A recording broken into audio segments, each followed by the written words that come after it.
नमस्कार व्यूअर्स, आप सभी लोगों का बहुत बहुत स्वागत है आपके चैनल ओम एस्ट्रो कश्यप में। मैं सुशांत कश्यप आज फिर से एस्ट्रोलॉजी लर्निंग के अंदर और ख़ास तौर पर नाड़ी ज्योतिष के अंतर्गत आपके लिए एक और इंटरेस्टिंग टॉपिक लेकर आया हूँ। आज के टॉपिक में मैं आप सभी लोगों को बताने वाला हूँ नाड़ी ज्योतिष के माध्यम से कैसे बहुत सरल तरीके से आप जान सकते हैं कि कौन व्यक्ति या किन लोगों को फूलों का व्यापार करना सूट करेगा, वह शुभ रहेगा, वह उस व्यापार से वह अच्छा खासा धन अर्जन कर सकते हैं। हमारा संदर्भ ज्योतिषी मत से और दृष्टिकोण से कुंडली के अंदर ये पता करना है कि आखिरकार वो कौन से प्लैनेट्स होते हैं जिनके कनेक्शंस की वजह से कोई भी व्यक्ति इस प्रकार के व्यापार को कर सकता है। तो चलिए हम लोग उस कनेक्शंस के ऊपर बात करते हैं। देखिए, फूलों के व्यापार के लिए जो प्लैनेट्स रिस्पॉन्सिबल हैं या जिनके कारक के अंतर्गत ये आता है उसके विषय में मैं सबसे पहले आपको बताता हूँ।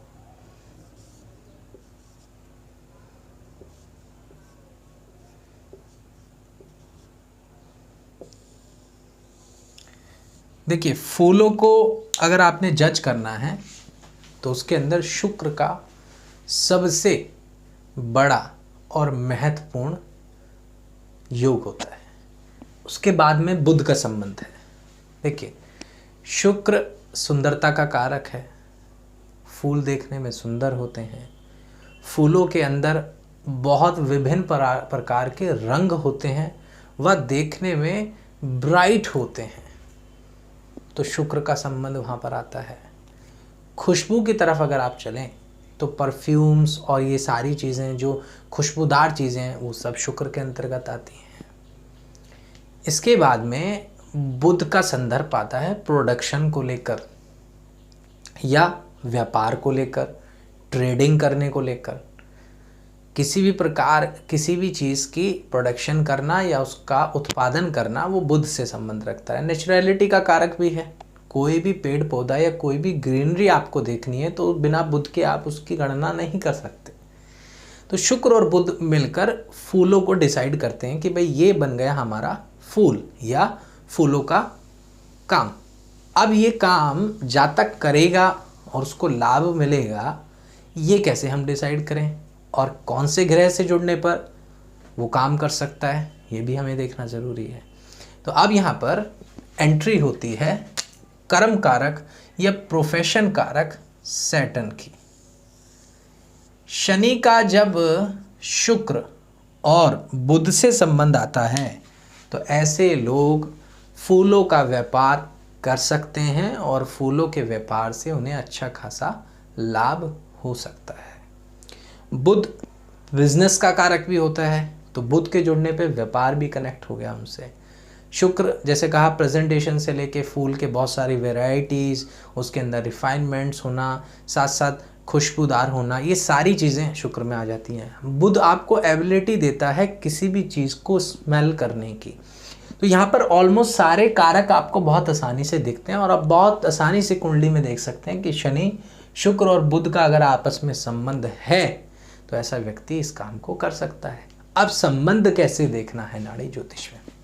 देखिए, यहाँ पर सबसे बड़ा और सबसे गहरा संबंध है जब तीनों ग्रह एक ही घर के अंदर विराजमान हो। मान लीजिए शनि, शुक्र और बुध या मरकरी एक ही घर के अंदर हैं तो लगभग 90% के आसपास और 90 से ज़्यादा ये फल देने योग्य हैं।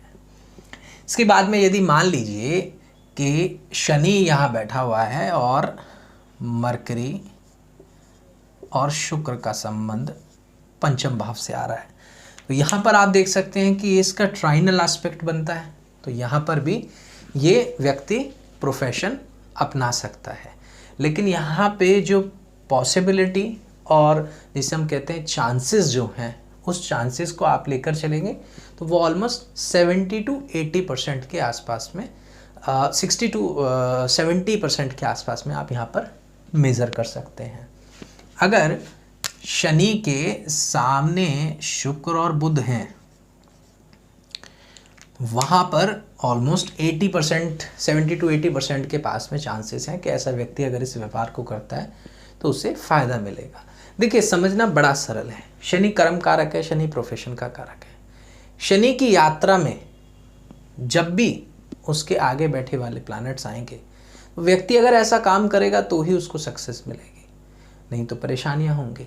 ठीक इसी प्रकार से अब मैं आपको एक सिचुएशंस के बारे में और बताता हूँ।